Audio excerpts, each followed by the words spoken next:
Está na Forja um portal sobre turismo e negócios em Santo Antão, dirigido a quem queira investir ou conhecer a ilha. A iniciativa é de uma empresa de multimédia e comunicação com sede no Mindelo.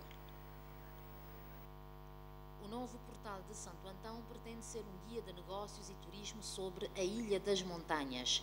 O sítio na internet ainda está em desenvolvimento, mas pode ser visitado no endereço temporário. Uma iniciativa da Global Mediacom, com sede no Mindelo, e que congrega na mesma plataforma digital estudos de mercado e guias de investimentos e serviços turísticos.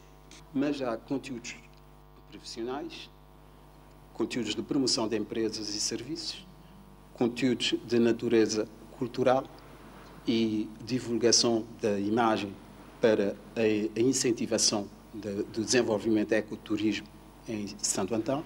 E há canais de entretenimento, disponibilização de vídeos que já estão ativos.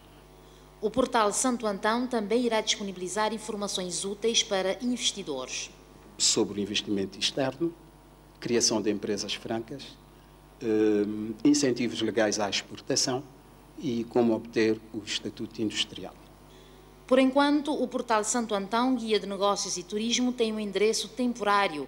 O definitivo, santoantão.com, deverá ser aprovado dentro de 60 dias.